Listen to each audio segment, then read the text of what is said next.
So what I'm going to do is I'm going to give you an overview and some of the higher points tonight. And the encouragement is that you're going to continue to work through this over the next week and a half, 2 weeks, working through Exodus and Numbers and Deuteronomy. And you can start extracting for yourself some gems about what makes Moses so bold, strong, and courageous. In spite of the fact that while he was an incredibly gifted man that the Lord used, he was an incredibly flawed man in many ways, which is really kind of a cool character study to undertake, because it just shows how it's always the Lord behind every success that happens in the Bible. He takes, as Paul says, jars of clay, and he has them resounding with the gracious message of the gospel to people who desperately need to hear it. And Moses, perhaps more than any, was more gifted than many and more flawed than many. Most of us are somewhere closer to the middle, but Moses seems to be extraordinary in this regard. So I'm going to endeavor to kind of wing my way through this with you. We have slides for maybe the first half or first 2/3, but please feel free at any point to unmute your microphone and stop me and ask me any questions that you might have. As I have been doing, I've been sharing little snippets of quotes that I've been finding on the topic of boldness or courage or strength from Martin Luther. And here are some excerpts that have been taken from a letter that he wrote, a second letter to Philip Melanchthon. Well, Philip was just wrestling with anxiety about this. How is this going to go down with the Roman Catholic Church? So it's applicable for all of us in any time of fear or anxiety. So Luther wrote to Melanchthon, "You are fearful because you cannot clearly see how this matter will end and what will be its ultimate result." There's a definition of fear right there, and that's why it gets us so wound up. So Luther is incredibly insightful there. "God has put this matter into a lesson which is not found in your rhetoric or philosophy, and that lesson is faith. It contains everything that is not seen and does not appear. Moreover, if one undertook, as you do, to make such a matter visible and comprehensible, one might have no reward for one's labor than worry and fear." In other words, if you were able to see what was coming down the pike, you would just worry more and fear more. Had Moses tried to comprehend how he might escape the army of Pharaoh, Israel would probably be in Egypt to this very day. May God increase your faith and the faith of all of us. If we have that, what can the devil and all the world do to us? But Satan makes you so discouraged and weak that you do not hear what I say. I fervently and constantly pray that Christ may cure you. Amen. So the entire excerpt you can find in the anthology of Luther's quotable quotes, the 1-volume anthology. And if you just look under C for courage, you can find this one. It starts out, "You are fearful because you cannot clearly see." And then you should be able to find it, and you can highlight it for yourself and read the entire excerpt that they've published. So we're going to look at Moses tonight, and probably the most popular thing about Moses, either number one, the burning bush, or number two, the plagues. But there are a lot of high points in his life. But this is probably the one that most children will remember. "Do not come any closer," God said. "Take off your sandals, for the place where you were standing is holy ground." Then he said, "I am the God of your father, the God of Abraham, the God of Isaac, and the God of Jacob." At this, Moses hid his face because he was afraid to look at God. That is going to change.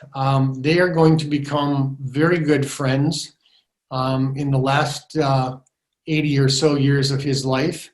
But let's take a look at it. This is on the front cover of your handout. "For epic grandeur, few biblical lives can match the life of Moses. From his beginnings as a condemned Hebrew slave to the life of a prince in Pharaoh's court, from the simple life of a shepherd to the leader of an obstinate nation, from a reluctant spokesman to the author of the first 5 books of the Old Testament. In the life of Moses, one begins to grasp the wonder of the intimate God who reaches out in love to redeem his people from their own unbelief. So that's why I'm going to encourage you to work through the rest of this Bible class.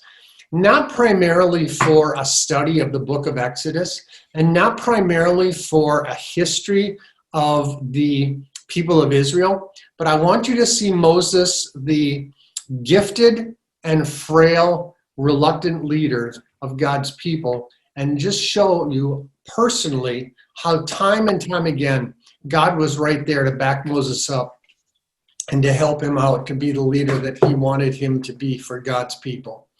All right, just looking at it from the aspect of Moses. So, all right, so Moses' beginning is basically chapter 1, and it goes to about verse 10 of chapter 2.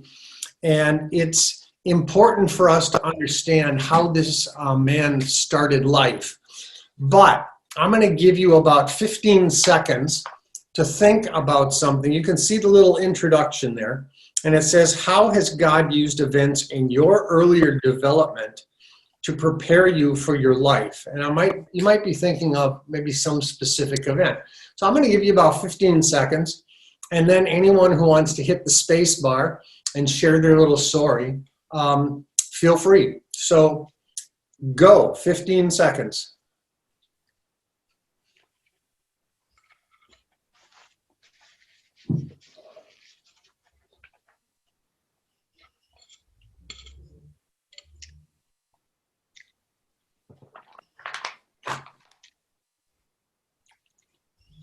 That's 20 seconds. So, did anyone think of anything? I know you all did. But is there anyone who thought of something that also wants to share it with the rest of the Zoom community on Moses Bible class tonight? It's Rose. Hi, everybody. I'm not going to share a specific story, but the word that comes to my mind in recent events is trauma. You know, we've all had traumas and shocks and things like that. Okay, so let me backpedal the question then, Rose. If trauma is what you've been experiencing as of late, how has God used events in your earlier development to prepare you for that trauma now? That was kind of the question.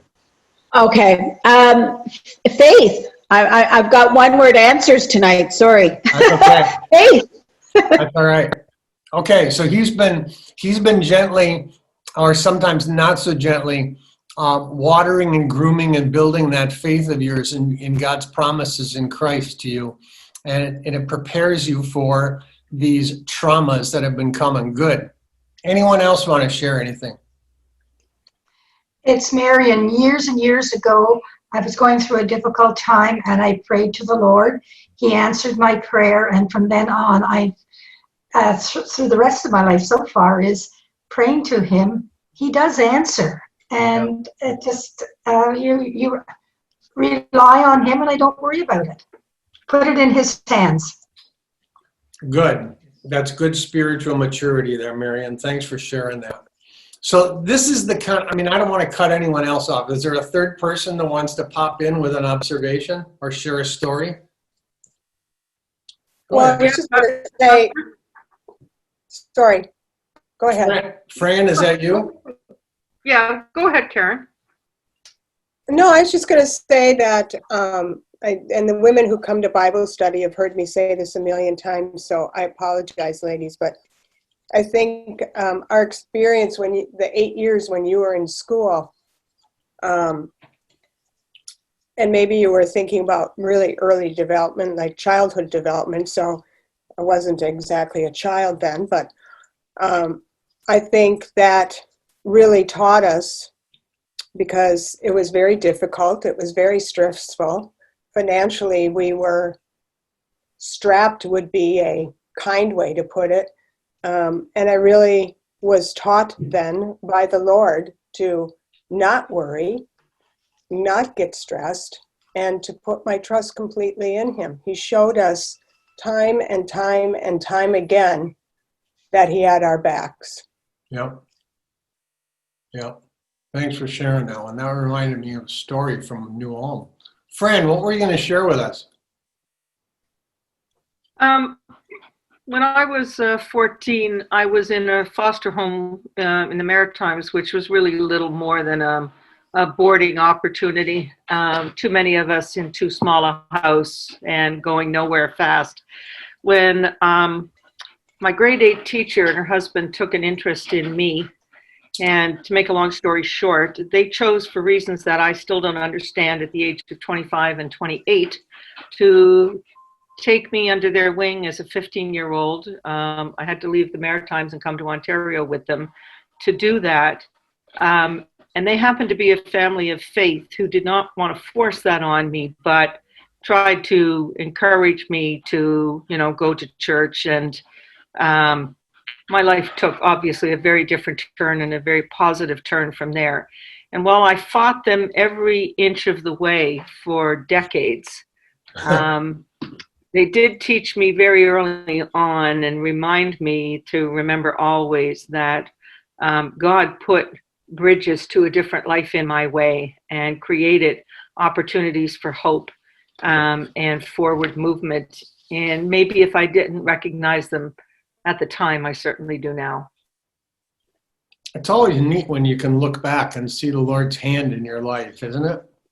It's kind of a cool icing on the cake to be able to experience that. So that's, I just want you to start making these neural connections between your life and Moses. I realize that you were not given the gift to be able to convert a staff into a snake and turn the Ottawa River red running blood.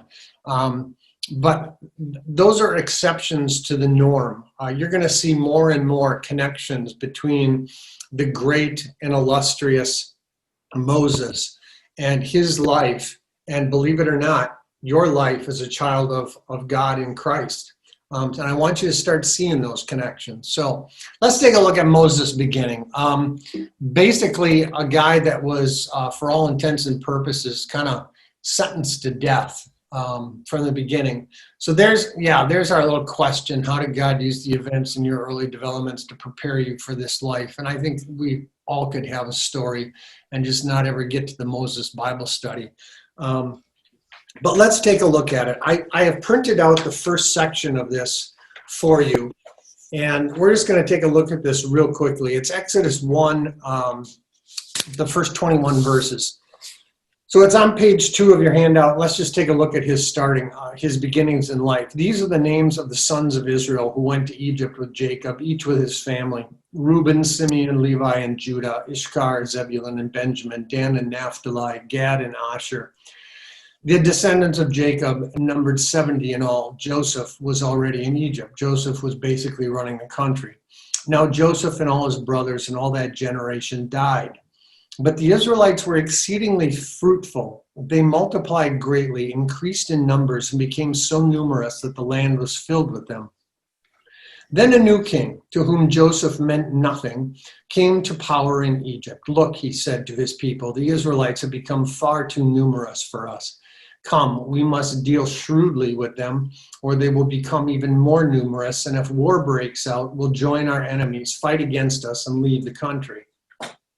So they put slave masters over them to oppress them with forced labor, and they built Pithom and Ramses as store cities for Pharaoh. But the more they were oppressed, the more they multiplied and spread. So the Egyptians came to dread the Israelites and worked them ruthlessly. They made their lives bitter with harsh labor in brick and mortar and with all kinds of work in the fields. In all their harsh labor, the Egyptians worked them ruthlessly. The king of Egypt said to the Hebrew midwives, whose names were Shiphrah and Puah, when you are helping the Hebrew women during childbirth on the delivery stool, if you see that the baby is a boy, kill him. But if it is a girl, let her live. The midwives, however, feared God and did not do what the king of Egypt had told them to do. They let the boys live. Then the king of Egypt summoned the midwives and asked them, why have you done this? Why have you let the boys live?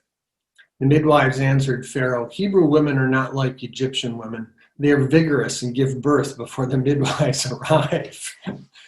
So God was kind to the midwives, and the people increased and became even more numerous. And because the midwives feared God, he gave them families of their own.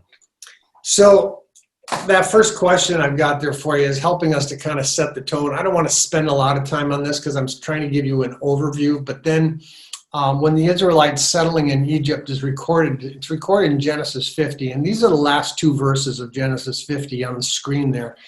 Then Joseph said to his brothers, I'm about to die, but God will surely come to your aid and take you up out of this land to the land he promised on oath to Abraham, Isaac, and Jacob. And Joseph made the Israelites swear an oath and said, God will surely come to your aid, and then you must carry my bones up from this place. So how do these two verses impact everything else that is going to follow in Israel's history? So we've got Genesis, Exodus. It's the second book of the Bible. That's where we're at, taking a look at Moses' life. But how are these two verses right here going to impact everything else that is to follow in Israel's history?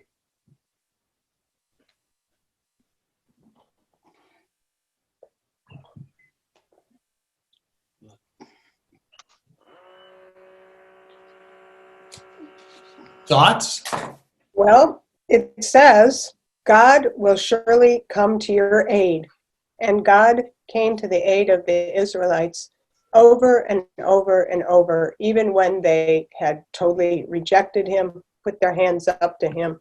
He still came back and was long-suffering and came to their aid. Thank you, Karen, because these two verses that culminate in God will surely come to your aid. The book of Exodus is essentially an exposition on that one sentence right there, how you were going to see over and over again how God is just repeatedly keeping his promises. He remembers his people, and he's going to not relent in doggedly and persistently bringing them to the promised land. So good. I just think about, yeah, add one thing, Pastor. Also, he's also referencing the promises. So when Joseph was first given that promise as a boy, they all thought he was crazy. Just like Abraham, they thought was crazy. Everybody is crazy for following God. And yet God is always true. It took a long time. It plays out, but God's promises, God's word is fulfilled. If he says this is going to happen, it happens. He holds to his covenant. We're the ones that don't necessarily hold to ours, but God is faithful to what he says. Well, and that ties right into that last question that I just kind of popped up on the screen when you started talking. You know, in what way are these same words relevant to us? They're exactly the same relevance to us. You know, what we're going to find, and I'll mention it now, and I hope you see it throughout. You know, you're going to think to yourself, well, I don't have the ability to turn a staff into a snake. I can't turn the Ottawa River into blood to convince people that I really do worship the one true God, and I want them to know the one true God. I don't have all these miracles. No, you don't have all these miracles. And none of these miracles were promised. They always just came as God saw fit for the time. He never gave promise of miracles ahead of time. All right? But he always did give the guarantee of his promise to his people. And the promises that he gave Moses are the exact same validity and strength and guarantee of the promises that he gives you. Right? So the miracles really are inconsequential in all of this. They have a wow factor, a pizzazz factor for sure. But at the essence of the miracles and at the essence of all the pizzazz factor is the promise is the same to Moses as it is to you. Right? So don't let yourself off the hook too easily, I guess is my point. And I'm not directing that statement to you, Mike, to all of us. Right? So let me keep going here. Exodus 1, I think this is question 2 on your handout if you're trying to keep your bearings between the two. Exodus 1 provides a summary of Israel's sojourn in Egypt. In verses 15 to 21, we read about the Hebrew midwives who refused to carry out Pharaoh's evil orders. And you can take a look for yourself at Acts 5 for more on that. God's law, the 10 Commandments, would not be written for at least another half century. The 5th commandment did not exist yet in recorded form. So the question is, how did these women know it was God's will that they should not kill the Hebrew boy babies? How did they know? It's Marion. Didn't God place it in our hearts, on our conscience, to know what was good, bad, and what you should and shouldn't do? Yeah, I would answer for myself. I would answer the question two ways. One is we all are born with a natural knowledge of God, right? And part of that natural knowledge of God in our conscience is even the Gentiles who have not been given the law of Moses know that it's wrong to kill, right? But we're also told twice in the Bible passages that we just read that the Hebrew midwives feared God. Now, what does it mean to fear God? Right? That's more than a natural knowledge of God, right? That's a knowledge of who the God of Joseph was, and this has been passed down. So, Well, can I also interject something, Pastor? There is the Noahide law, which is given immediately after the flood, where innocent blood will be accounted for, whether it's by an animal or by a human. It must be accounted for. No innocent blood can be taken because we are children of God. So yeah, and they would know that. that would have been part of the teaching of the one true God that would have been passed down from Noah down eventually to Joshua or Joseph here, right? So that's how these ladies would have known. But I'm just asking you to think about this because remember, we're at 1500 BC right here. So we're not getting commandments written down for us yet. All right, so I've got a little question for you, but I want to first take a look at, and I should have, look at the top of page 3. I've got the Bible text for you, and it should say Moses beginning Exodus 1, verse 22 through 2:10. I'm sorry, but I've been off for the last 3 days, so I was kind of hustling to get this pulled together in some way, shape, or form and get it proofread, even though it's been sitting on my computer for months. So we're going to have a few typos. Verse 22, then Pharaoh gave the order to all his people, every Hebrew boy that is born you must throw into the Nile, but let every girl live. Now a man of the tribe of Levi married a Levite woman, and she became pregnant and gave birth to a son. Then she saw that he was a fine child. She hid him for 3 months. But when she could hide him no longer, she got a papyrus basket for him and coated it with tar and pitch. Then she placed the child in it and put it among the reeds along the bank of the Nile. His sister stood at a distance to see what would happen to him. Then Pharaoh's daughter went down to the Nile to bathe, and her attendants were walking along the riverbank. She saw the basket among the reeds and sent her female slave to get it. She opened it and saw the baby. He was crying, and she felt sorry for him. This is one of the Hebrew babies, she said. Then his sister asked Pharaoh's daughter, shall I go and get one of the Hebrew women to nurse the baby for you? Yes, go, she answered. So the girl went and got the baby's mother. Pharaoh's daughter said to her, take this baby and nurse him for me, and I will pay you. So the woman took the baby and nursed him. When the child grew older, she took him to Pharaoh's daughter, and he became her son. She named him Moses, saying, I drew him out of the water. So it's from a Hebrew word, which is similar to an Egyptian word, Moshe, which means to draw out or draw out of the water. So that's why it gets anglicized for us to Moses. But the question I've got there for you, and this is now we're getting, I've belabored this enough, but let's get to the core. This is his beginning in life. He is a Hebrew slave. Mom does not want to give him up. He's supposed to be put to death. Hebrew slave then that's supposed to be facing the death sentence. So I want you to think about the benefits that he received in the care of his birth mother, and not just the first 3 months before she puts him into the Nile. But remember, he actually comes back to her, right? But what would also be some of the benefits of Moses as a result of living as the son of Pharaoh's daughter? So just as you think of these things, call them out, but jot them down on the worksheet that I prepared for you as well. Benefits from his birth mother, benefits that he's going to see from being the son of Pharaoh's daughter.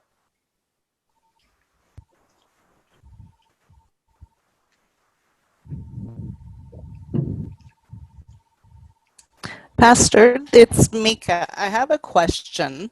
Yes. How old do we think Moses would have been when he was given back to Pharaoh's daughter? Yeah, good question. I have not been able to find anything. If it's like any other culture, it might have been like 12, 13, right around puberty, right? And most cultures don't consider a man until they're usually about 30. But we know that he killed the Egyptian slave and fled to Midian when he was 40 years old, right? So obviously, natural mom is not going to hold on to him until he's 18, 20 years old, even though we consider a man in our culture to be what's the legal age for drinking, 21, right? In my day, you could go to Vietnam when you were 18 and you could drink beer when you were 18.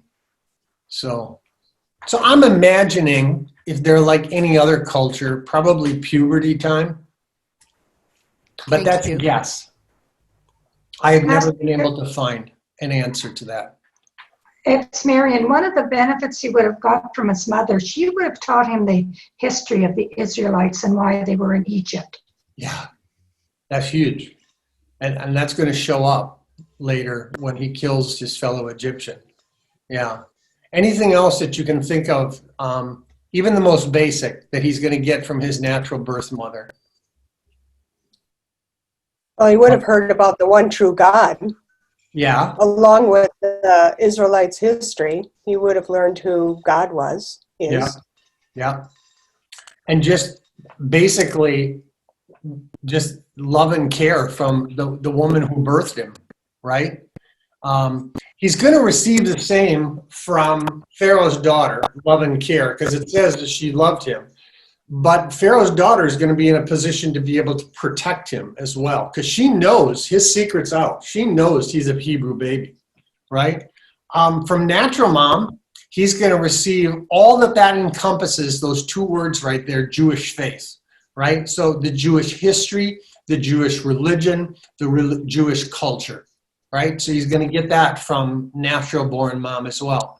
From Pharaoh's daughter, he's going to be a member of the royal house and everything that means. So privilege, prestige, position, and power. And this I broke out separately because this is going to be huge in the carrying out of his duties later on. The education that all of that brings, right? We take education for granted. Education has been something that has been reserved only for the elite of society, right? Or you were shown to have a special propensity and a sharp mind. And then if a benefactor took you in, they would spend the money to have you raised up and educated. But that's not a natural position for most people in the world to be in. So these are just some that I came up with. I don't know if anyone has anything new or different that you want to add to the list, but if you do, now would be the time to throw it out there. Unmute your mic and throw it out there. Okay, I'm going to keep us moving here because we probably are going to go slightly over 8 o'clock, and I don't want it to be major over 8 o'clock. How did God use both aspects of Moses' childhood to prepare him for later events in his life? This is kind of going back to our intro question, isn't it? Anyone want to offer an answer to that? How did God use both aspects of natural mom and Pharaoh's daughter mom to prepare him for later events in his life? It all just came together, right, in this one man. And you're going to be able to see it coalesce in this one man. The tensions accompanied this unique background for young Moses. Well, you're going to see the first tension when he kills the Egyptian taskmaster, the Egyptian soldier, when he's beating on the Hebrew slave, right? He thinks that he's doing him a favor. But later, when he sees two of his countrymen, and that's what he calls them, two fellow Jewish countrymen arguing and fighting, it turns on him. He's an Egyptian with a somewhat Hebrew heritage, right?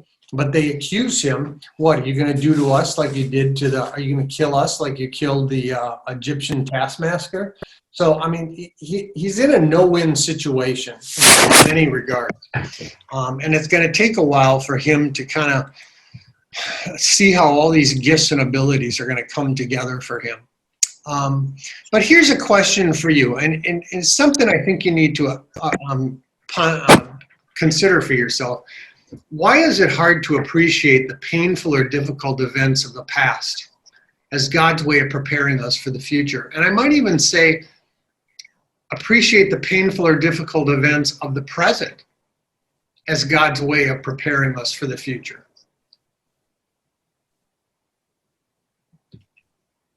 Because it's not what we expect.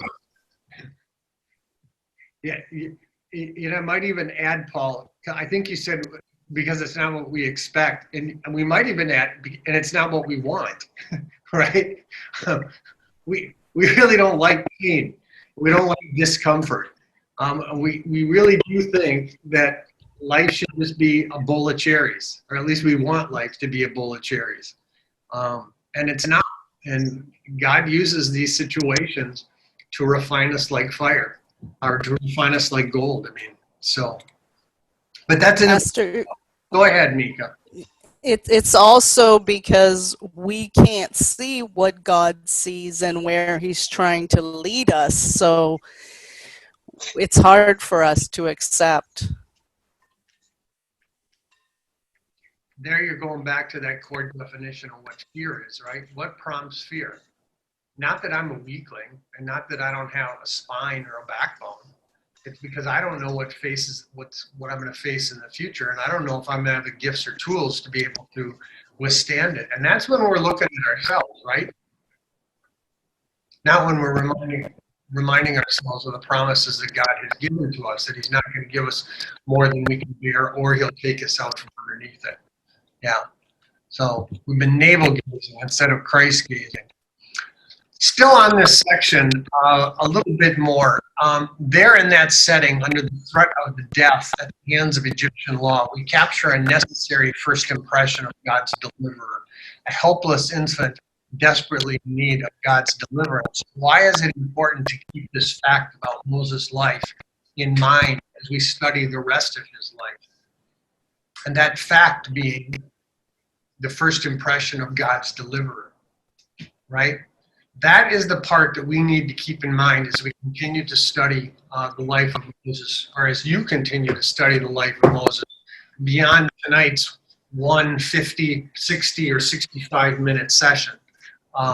That God is the mover and the shaker of Moses' rescue and salvation, and God is the mover and shaker in the rescue and salvation of you as well, and in the entire people of Israel.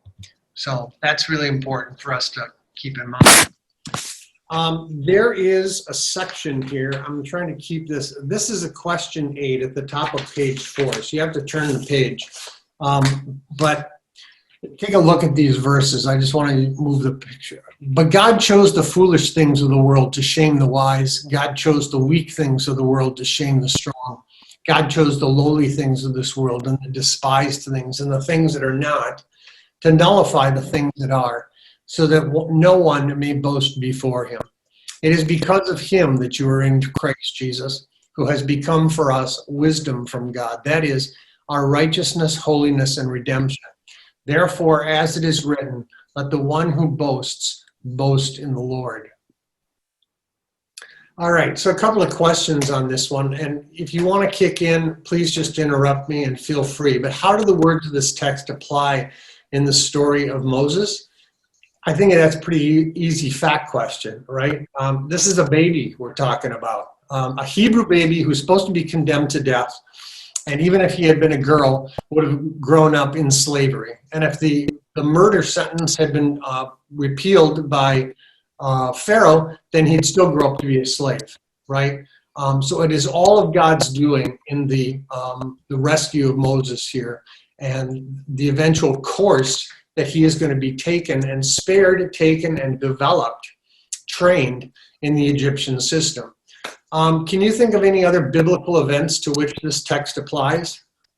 Taking the foolish things of the world to shame the wise?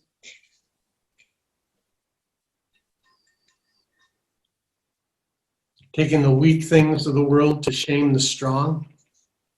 David and Goliath. Yeah, I'm thinking of David and Goliath. David is just a boy. And he Or actually, Mike, go ahead. well, there's also our king hung on a cross, naked and Yeah. beaten to death. That doesn't really speak to earthly kingdom. No, but it's a very good example, and it gets back to the core of this question. So yeah. No, there are plenty of biblical events where God continually takes weak and frail human beings and develops them into something great and strong, not for themselves, but for the glory of his kingdom. So, and then I would just leave this question with you, and I would encourage you this coming week as you're working through Exodus to put 1 Corinthians 1, 27 to 31 on a postcard or on a Post-it note. Recipe card, maybe put this one up on the refrigerator door. So we're going to move on to chapter 2, verses 11 to 25. And this is Moses' encounter, his tempering, and his call. And I'm going to kind of run through this section rather quickly. This is where he basically, this act of Moses offer new insight into the status of Moses' spiritual development up to this time. If you let your eye scan down the verses of Exodus 2, 11 to 15, this is where he kills the Egyptian to save one of his own people, and then he has his own people, that his two brothers, Hebrew brothers, that are fighting, and he tries to break it up. This should not be. And they look at him and say, who are you to judge us? Are you thinking of killing us as you did the Egyptian? And so the answer to this question really is that Moses means well, but his spiritual development at this point, he might have a knowledge from mom of his Jewish faith, but it is a seedling faith at this point. He really does not have a clue. Exodus 2, 16 to 25 is the account, and I'm going to let your eye just kind of pass down through that box of text that you have at the bottom of page 4. But this is where Moses confronts the shepherds at the well on behalf of Reuel's daughters. And then they take him home to meet the Midian priest, Reuel. And then he kind of gets adopted into the family, kind of, sort of. And then eventually, Reuel's daughter, Zipporah, is given as his wife. And this all happens within, verses 16 to 25, in 10 verses, essentially. He is kind of now set up. Now, when he leaves Midian, when he flees Midian, he's about 40 years old. He's going to spend 40 years tending sheep now. And then the last 40 years of his life, he's going to spend doing the whole confronting Pharaoh and Exodus thing. But here's a quote this is Exodus 2, 24 to 25. God heard their groaning, and he remembered his covenant with Abraham, with Isaac, and with Jacob. So God looked on the Israelites and was concerned about them. And sometimes, people will say, well, what, God forgot about them? I thought he was God. When you come across God remembered, that is an anthropomorphism, for God took action. And an anthropomorphism is when you give human characteristics to a spirit being God who does not have a human body. Okay, that's what an anthropomorphism is. So all it means is God took action when it says God remembered. Okay? This is now moving into the section where he's going to have a little time of tempering, and you can fill it. That's at the top of page 5 for you. And so 40 years of flock tending gave him plenty of time to be tempered and to mellow out and to chill out, and for God to kind of give him some experiences that he would not have otherwise had he grown up in the court of Pharaoh. Exodus 3 and 4 is Moses and the burning bush, his objections to God, and signs that God gives him. And I have the chart from the Exodus Bible class, but the first thing, he goes looking for a lost sheep or lamb, and he ends up with discovering the burning bush. He sees the glow of it. And so God basically says to him, so now go. I am sending you to Pharaoh to bring my people, the Israelites, out of Egypt. That's ultimately his marching orders right there, at the culmination of it. But just to run you through this just one more time, if you were not part of our Exodus Bible class, Moses throws out the excuse, who am I?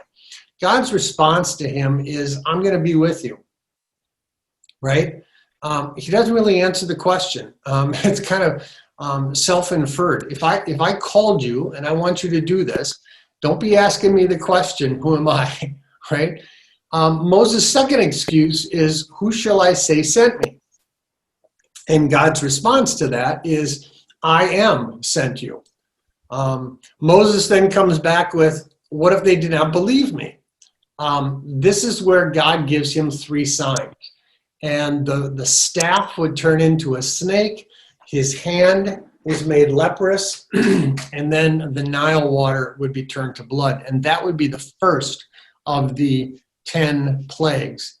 Moses then comes back with, I am not eloquent. And I always get a kick out of this one. Now, I forgot to check if I know. I don't know if I know, and I did not check it for tonight. How old is he? Are we looking at like 45? Are we looking at 50? I think we're closer to the end of his 8th decade, because things move pretty swiftly. Yeah, I'm just doing a quick math. Things are moving pretty quickly now for him to actually go back to Egypt and confront Pharaoh. So yeah, we're probably 75-ish, if not later. Now, it's possible he's not eloquent after just talking to sheep all this time. But it's kind of like, when was the last time you rode a bike? And if it's been decades since you've ridden a bike, you still know how to ride a bike, right? He's been educated in the sciences and the maths and the economy and the writing and the literature of the Egyptian people and cultures beyond that, because they're a world power. I'm not saying that Moses is lying to God, but how can you graduate from an education system like that and not be eloquent? However, that's the excuse that he gives. And God comes back to him and says, I will help you speak. And he's eventually going to give him Aaron.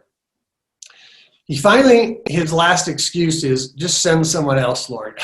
Basically saying, I don't want to do this. I don't want to. And, maybe it was because he was old, or he was afraid, or he just didn't want the challenge at that point in his life. And that's where you get in Exodus 4, verses 13 and 14. The Lord's anger kind of started boiling against Moses. And he said, fine, Aaron's going to be your spokesman then for you. He's going to help you speak. So. And then we also have in this section, big question for you. What big truth is the takeaway here for us? So you got all of Moses' excuses, and you've got God's responses. And in the middle of those God's responses, he gives them 3 miracles on top of it. So what can you say would be a big truth, a big takeaway here for us? Well, Moses isn't the one that's going to do anything. God's going to do it all. He's merely the spokesperson. He just has to stand there and say what he's told and do what he's told, and it's about as easy as it gets from that perspective. No, Mike, I would not disagree with a word you said. When God calls you to do something, and he gives you all the tools to do it, which is what he does do when he calls you to do something, just go do it. For heaven's sakes, just go do it. That's the big takeaway for it. Because look, he's given him the tools to be able to do this seemingly impossible task of freeing Israel from Egyptian slavery. he's given him the tools he needs to go speak to Pharaoh, right? All he has to do is just do what God asked him to do. That's it. And that same application is the same big truth for us as well. Just go do what God's called you to do. Go live your vocation. Go spread the gospel. Go make time with your wife. Go raise your children in the nurture and admonition of the Lord. Just go do what God's called you to do. That's it. Because he's already given you the tools you need, and he's promised to bless it. So let's get into the plagues real quickly. I gave you a reprint of the chart that I used or put together from Exodus class, and I did not give you that one. This is the one that I gave to you, just so that you can kind of see that in the beginning, Pharaoh hardened his own heart, and then finally God just said, okay, if that's what you want, that's what I'm going to give you, and I'm going to harden your heart. And we had a whole long discussion on this hardening of the heart back when we studied Exodus a couple of years ago. The other interesting thing to note here is that when God sends Moses to perform a plague against one of their natural resources, there is a correlation to one of the false Egyptian gods tied to it, okay? And I've got those Egyptian gods tied to the plague on the left. They're on the right, on the far right. So I'll let you absorb that again at your leisure. Now, Exodus 7, 6, let me get my bearings here because I haven't been keeping up. 6 to 13 is not something that I necessarily want to go through with you right now. That is essentially the staff becoming a snake. And then we're going to start in verse 14 with the first plague. And the first plague is the Nile being turned to blood. The second plague is frogs. The third plague are gnats, even though that looks like a mosquito. It's the best that I could ever find. And now I got to wait for the million gnats to create, because I can't bypass it. And I loaded the whole thing up. You know, you're all going to be itchy tonight, and you're going to blame me, and I'm going to have an inbox of email tomorrow morning saying, thanks for the gnat slide, Pastor. There's the flies following the gnats. And then we move to the cattle.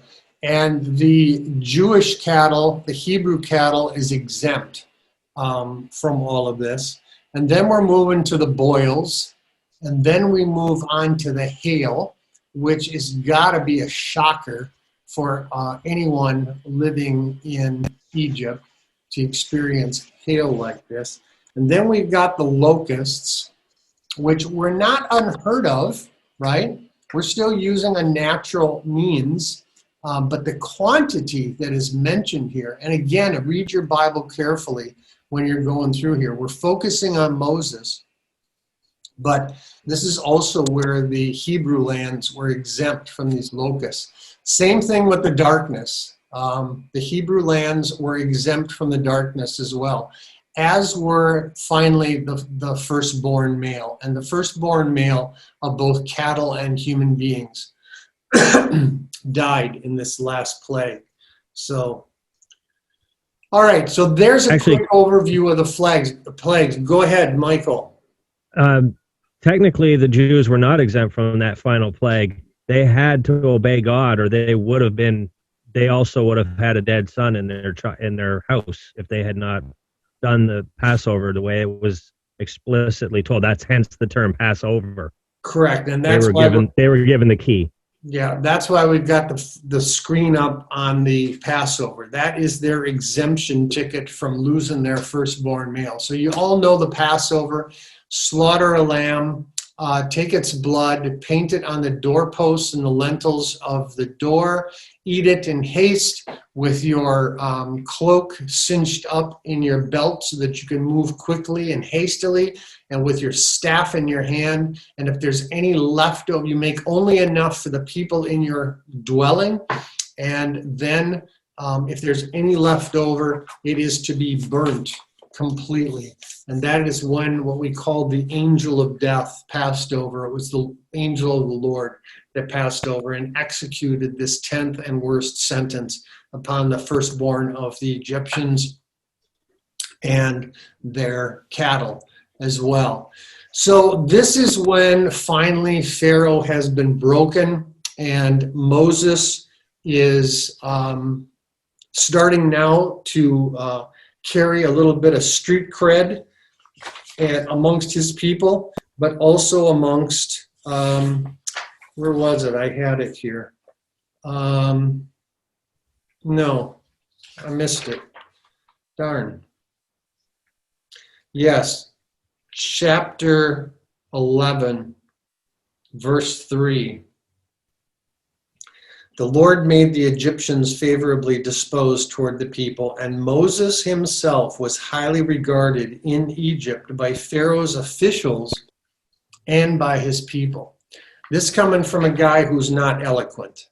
So, chapters 12 through 18 is where you're going to see Moses' leadership skills really start to be developed. And for the assignment that he has been given, excuse me, the assignment that he's been given is going to require leadership skills. And while he doesn't think that he necessarily had them, they were built into him through his Egyptian side of his education. There's at least a raw talent there that's been developed and brought up a little bit to a degree. But now we're starting the Exodus, the parting of the waters through the Red Sea. This is where the Kavod Adonai, the glory of the Lord, shows up, the pillar of smoke by day and fire by night. And remember, by fire at night, it was fire on the side facing towards the Hebrews, and it was black on the side where the Egyptians would have been. So, and now we've got, this is where Pharaoh's army pursues. They are drowned. But then we have in Exodus 14, and when the Israelites saw the great power the Lord displayed against the Egyptians, the people feared the Lord, and they put their trust in him and in Moses, his servant. Okay? So he continues to gain notoriety, but also respect and respect of his leadership as he continues on in simply doing what God asked him to do and gave him the tools to do it. Okay, so this is just a little picture of when we finally get to Sinai. I have got a question there, on question 14 under the Exodus 12 to 18 section, and it says, what important instruction do you find in Exodus 13, 8 to 10 and 14, 16, 14 to 6, verses 14 to 16. And since next Sunday is Education Sunday, this is really basically saying, tell your children what you've seen. Both these sections right here that you've got in question 14. Tell your children the great things that the Lord has done here this day. So that's all he asks us to do. Just do what he asks you to do. All right. So we're at Sinai. Another thing to note. Chapter 15, verse 2 is the first place that you find in the Bible the use of this word salvation. And I've got that as question 15. It's not really a question. It's a point 15. But this is where the first place where you see the word salvation in the Bible. So we move into Moses as the lawgiver in 19 to 31. And you've got this picture, this artist representation of what the top of Sinai might have been like. But here's the point. When the people saw the thunder and lightning and heard the trumpet and saw the mountain and smoke, they trembled with fear. They stayed at a distance and they said to Moses, "Speak to us yourself and we will listen. But do not have God speak to us or we will die." So this is where Moses kind of is forced into taking on the role of intermediary yet one more time. And he's going to go up 3 times, I think. He goes to the top of Sinai. I took that slide out because it really wasn't pertinent to our section here. So you've got Moses as the lawgiver, and this is really where this is where I'm giving you more discussion questions now on your handout to kind of really focus in on some of his leadership skills. And take your time working through 19 to 31. Not only is it the lawgiver, but he's also got the whole section of where we've got the 10 Commandments in chapter 20, and then he's given the laws for the people, and then he's also given, if you keep going, the covenant is confirmed in 24, but then we start in 25, offerings for the tabernacle, but he's starting to give descriptions of the design of the tabernacle, starting there in chapter 25. It goes through 26, 27, the priestly garments are in 28, the consecration of the priests in 29, the altar of incense in 30, and then you'll recall that most of this we covered when we were in going through the Exodus class. But then we get to... Could I offer a little thought, Pastor? You have a what, Mike? Just a thought on, before we move on past the 10 Commandments and so forth, because Sure. I find it just feels like, well, this is just my observation with the 10 Commandments, and I start from when the Lord spoke these words, I am the Lord your God who brought you out of Egypt, out of the house of bondage. And then the commandments that follow. What is that first statement, if you will? Because the Jews treat that as technically the first commandment under their understanding of it. Mhm. So what is that first statement? It's grace. I'm not doing this thing for you because you earned it. I haven't even given you the law yet. But I'm giving you this grace, and now I want you to do these things. So grace kind of precedes even the law in a sense, because God first shows the mercy by taking them out, not because they deserve it, but because he's chosen to use them for his purpose to deliver all of us in a way, because this is part of the plan that's laid out. Yeah. But then throughout the rest of Moses' books, it is repeatedly, I am not giving you this land because you are better than the Canaanites, because you deserve it or anything else, but because they are more wicked than you. So it's made pretty clear that they haven't earned anything. God is doing this thing for them for his purposes, not because of any other reason. So there's a lot of parallels with Christ and mercy, and now that you are reborn, I want you to have this new life with the Spirit. Only we get the extra gift of having the Spirit to help us do those things, whereas they did not have that extra gift, I guess you could say. Thank you, Mike. Good observation. Good. So 32 is where Moses comes down with the tablets. He gets a little miffed, and he throws them down and breaks them because why? The golden calf. And you're going to notice that in the golden calf, in verse 4, Aaron basically fashioned the shape of a calf with a tool. And then when his brother confronts him, he basically says, I don't know. I tried to stop the people, but the gold was thrown into fire and this thing just popped right out. The part that I find amazing is, again, a quality of Moses' leadership, a quality of Moses' humility, a quality of Moses' patience. He doesn't rip his brother's head off first. And I'm humanly speaking, as a guy, in spite of the fact that I'm a pastor, I'm a guy. I'm really surprised that he was so patient with his brother when it comes to something so important. After all God has done to bring these people out of Israel, moved heaven and earth, an entire governmental system, and natural earth, human nature cycles to bring them here, that he just didn't go ballistic on his brother. But it's absolutely incredible. So this is the section now, 32 to the end of the book, is where you're going to see what I'm calling Moses as the intercessor.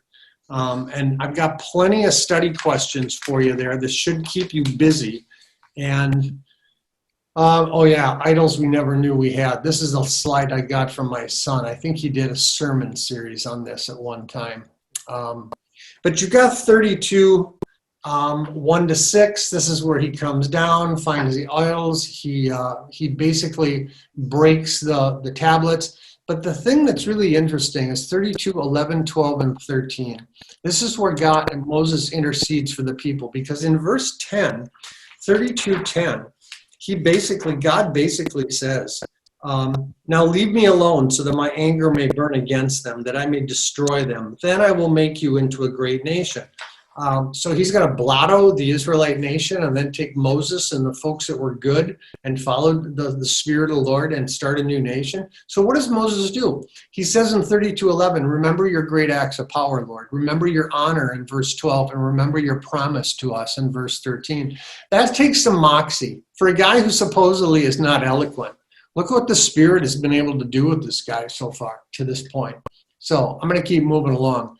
Exodus 34, this is where we get the new stone tablets. And this is where he sends the Levites out to have to slaughter a good portion of the disobeying folks. And then what does he do? What's the irony of this golden calf? He has it ground up, mixed with water, and he forces the people to drink it. Yeah, so this is from Exodus 34. The Lord, a God merciful and gracious, slow to anger and abounding in steadfast love and faithfulness. And that's where you see the impetus of this Lord's heart to his people. We've already kind of looked at that. This is from Deuteronomy 1, and this is going to take you now into the Moses the leader section on verse 9. And what I was going to do, I knew I was going to run over, but I don't want to run over this far. But what this is section, this would be question 41 right here. And this is the story of the 12 spies being sent into Canaan. And they all saw exactly the same thing, right? They all saw the same thing. And the question that I've got for you is, how could they return with two very different views? And I think any of you could speculate right now what the answer to that question would be. It would be someone hit their space bar, unmute yourself, and Fear. yeah. One group, like 10 of the 12, have fear that they're not going to be able to pull this off. Joshua and who was his buddy? Caleb. They might have a little bit of trembling of the knees at these giant men that are bigger than them, but they have more fear for the Lord than they do for this group of people that God wants to send them up against. Now, you put that in perspective.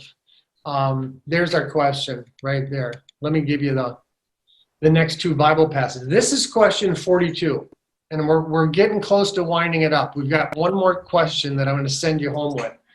I can do all this through him who gives me strength, from Philippians 4.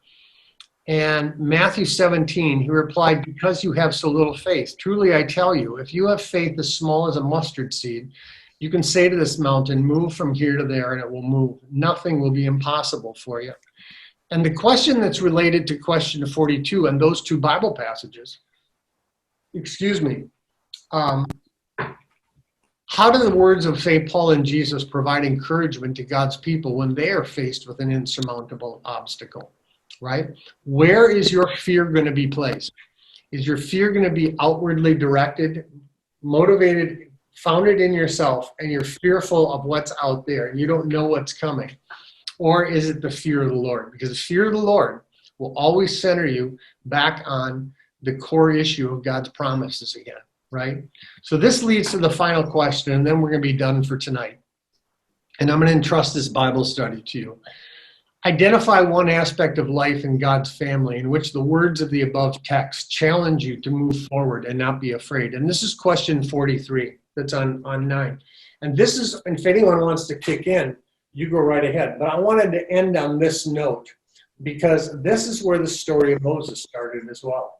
Whether you start with him as an infant in a basket with the fear of his mother worrying about him, or the fear that he now has for Pharaoh and he flees to Midian, or the fear that he has of being called into the Lord's service and the Lord giving him all the tools he needs to be able to pull it off. It all comes back to a parallel with God's people today. And that is, just go do what the Lord asked you to do, because he gave the tools to Moses, and he's given the tools as well. So that is finally going to carry you through Moses buried by God. This should keep you busy for a good week and a half, maybe 2 weeks. Here's what's going to happen going forward on Thursdays. Pastor Thompson is going to take over Thursday starting next week. I do not know what the topic will be, but I have no doubts it will be interesting, relevant, and based on the Bible. Sunday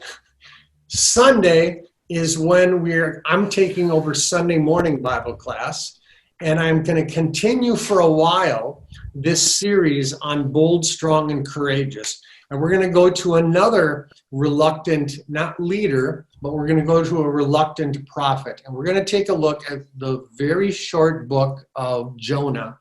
It's only 4 chapters. I'd encourage you to read it between now and Sunday. It still needs an awful lot of work from me and some attention from me, but I think we at least have enough material that we should be able to plow through it on Sunday, not have to shorten it up. But with that, I'm done for tonight, unless I have left you questions from this whirlwind review of the Moses Bible study introduction that I'm going to leave you with. And I hope you'll go through this and work through it.